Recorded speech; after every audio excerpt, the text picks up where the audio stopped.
Sa isang industriyang puno ng pagbabago, intriga at pansamantalang ugnayan, naging inspirasyon sa marami ang relasyon ni na Aiko Melendez at Congressman Jay Kung-hoon.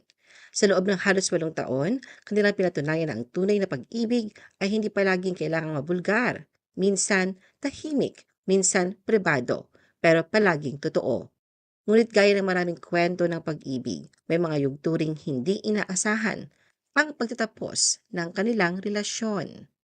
The Philippine Showbiz List presents Bakit nga ba naghiwalay sina Aiko Melendez at Jay Kung Hoon matapos ang 8 taon na relasyon? How it began. Parang mga teenager, ganito ang kwento kung paano umusbong ang pag-ibig sa pagitan ni Aiko Melendez at Zambales 1st District Representative Jay Kung Hoon. Ayon kay Aiko, ang kanilang love story ay nagsimula sa isang simpleng mensahe sa social media. Una nagpadala ng mensahe si Jay sa kanya sa Instagram, ngunit hindi ito agad niya pinansin.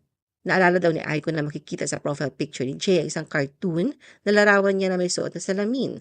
Kaya naman naisip niya kung sino ba itong tao na ito na biglang nagme-message sa kanya na, "Hey, can we meet?" Bukod pa rito, noong mga panahong yon, binida din daw ni Jay na siya ang mayor ng Subic. Ngunit hindi naman ito agad nagpukaw ng interes kay Aiko at wala raw talaga siyang pakialam rito. Sa loob ng 6 na buwan, paulit-ulit lang ang mga mensahe ni Jay na hindi sinasagot ni Aiko. Nakita na lang niya ang mga ito ngunit hindi ito tinugon. Palagi raw siyang tinatawag na ma'am at palaging tinatanong kung gusto niya silang magkita agad. Sa bandang huli, nagkaroon siya ng pangangailangan sa Subic kaya naisip niyang tingnan kung totoo nga ba si Jay bilang mayor. Natuwa siya na makita na totoo ang sinabi nito at nagdesisyon na sagutin ang mga mensahe ni Jay.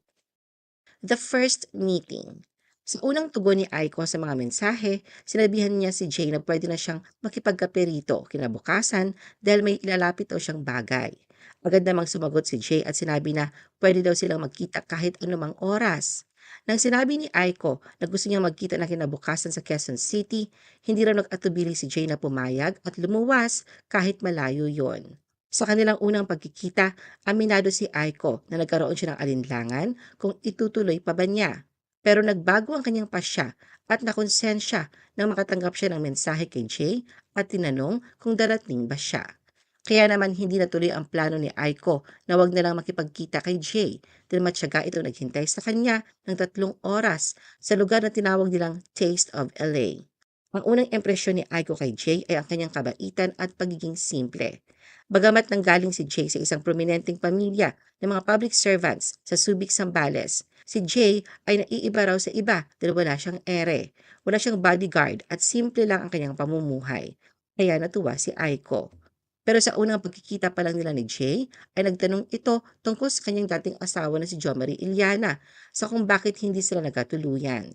Aminado si Aiko na noong mga sandaling yon ay parang ex na si Jay sa kanya dahil ayaw niya nga pag-usapan ang kanyang past relationship. Ngunit sa kabila nito, naging persistent daw si Jay at hindi siya tinigilan.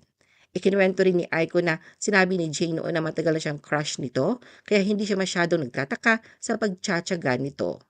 Sa unang pagkikita, nakuha din agad ni Jay ang numero ni Aiko dahil may kailangan daw itong tulong rito. Kaya doon nagsimula ang kanilang mas malalim na komunikasyon hanggang sa naging sila. Dahil parehong public figure, naisa na nila Jay at Aiko na gawing pribado ang kanilang relasyon noong una pero hindi raw maiiwasang makita sila sa publiko kaya naman noong March 2018, kinumpirma ni Aiko na magkarelasyon nga sila ni Jay. Long distance relationship. Bagamat nasa long-distance relationship, hindi ito alintana ni Aiko at Jay. Patunay riyan ang tagal ng kanilang pagsasama. Nariyan ang suportahan nila sa bawat isa at nagkakasundo din sila lalo na't pareho nilang tinatahak ang politika. Kung si Jay ay 1st District Representative ng Zambales, si Aiko naman ay nasa kanyang ikalawang termino bilang konsihal ng District 5 sa Quezon City. Masasabing nakatulong din sa pagyabong ng relasyon nila Jay at Aiko ang pagiging single parent nilang parehas. Ayon niya kay Aiko, ang pinakaimportante ay malapit ang mga anak niyang sina Andre at Martina kay Jay. No 7-year itch for Aiko and Jay. Pero katulad ng ibang relasyon, dumaan din sila sa pagsubok at ilang beses na napabalitang nagkakalabuan ang dalawa in the past. Pero nananatiling chismis ang mga ito. Sa isang interview noong nakaraang taon, binida ni na Jay at Aiko ang tungkol sa kanilang 7 taong relasyon. Ayon kay Jay, maayos at masaya ang kanilang relasyon. Tulad ng ibang magkasintahan, dumaan din daw sila sa mga ups and downs pero ang mahalaga raw ay nananatili ang pagmamahalan, respeto at katapatan nila sa isa't isa. Nabanggit din sa panayam ang tinatawag na 7-year itch o ang karaniwang pagsasawa ng magkasintahan pagkatapos ng 7 taon. Umiling si Jay habang si Aiko ay nagkomento na sa halip na magsawa, mas lalo pa raw silang nagmahalan sa ika-7 taon nila.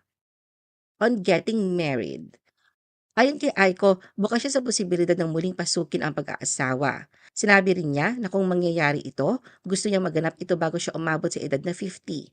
Paliwanag ni Aiko ang kasal ay hindi lamang papel, kundi isang paninindigan, kaya't hindi siya padalos-dalos sa desisyon. Ito ay matapos ang kanyang 2 naunang kasal na parehong nauwi sa hiwalayan. Dahil dito, mas pinipili niyang maging sigurado at buo ang loob bago muling pumasok sa isang panghabang buhay na pangako.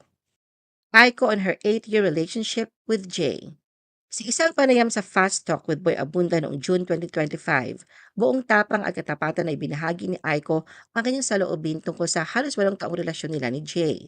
Nang batiin siya ni Boy Abunda ng matatag na relasyon ni Jay, hindi nagdalawang isip si Aiko na ilahad ang totoo na hindi naging madali ang lahat. Bagamat may mga pumupuling araw sa katatagan nila ni Jay, inamin ni Aiko na hindi sila perpekto at ang kanilang relasyon ay still a work in progress. Tulad din daw sila ng ibang couple na hanggang ngayon ay patuloy na humaharap sa mga challenges ng relasyon. Aiko announces breakup with Jay. Sa isang kamakailang episode ng Showbiz Update vlog ni OG Diaz, ibinahagi nito ang opisyal na pahayag ni Aiko kaugnay sa estado ng relasyon nila ni Jay. Bilang talent manager at matagal ng kaibigan ni Aiko, si OG mismo ang nagbahagi ng mensahe ng actress-politician. Wala siyang binanggit kung ano ang dahilan ng hiwalayan ng dalawa at binasa lang nito ang ipinadalang official statement. Sa pahayag, sinabi ni Aiko na matapos ang 4 na buwan ng pagninilay at maingat na pag-iisip, napagpasyahan nila ni Jay na tapusin na ang kanilang relasyon. Nilinaw niya na ang kanilang paghihiwalay ay mutual decision. Hindi ito basta-bastang hakbang, kundi bunga ng pagkakaunawaan at respeto sa isa't isa at sa kung ano ang makakabuti para sa kanila sa kasalukuyan.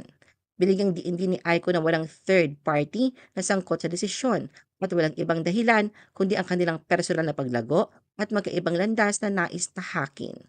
Pinili nilang aalalahanin ang mga magagandang alaala at ipagpapasalamat ang suporta ng mga taong naging bahagi ng kanilang relasyon. Sinabi rin ni Aiko na ang focus nila ngayon ni Jay ay ang kanilang mga tungkulin bilang lingkod bayan. Gagabayan pa rin daw sila ng pagpapakumbaba, kabutihan at dedikasyon sa kanilang sinumpaang serbisyo publiko. Humiling si Aiko ng pag-unawa at pribadong espasyo mula sa publiko habang pinagdaraanan nila ni Jay ang pagbabagong ito sa kanilang buhay. Taos-puso rin siya nagpapasalamat sa mga dasal at suporta ng kanilang mga tagahanga at kaibigan. Ano ang masasabi mo sa video na ito?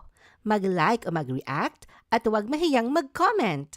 For our YouTube viewers, huwag kalimutan mag-subscribe at i-hit ang notification button. At para sa aming Facebook viewers, mag-like at follow sa aming Facebook page para updated ka sa mga showbiz chika. Thanks for watching!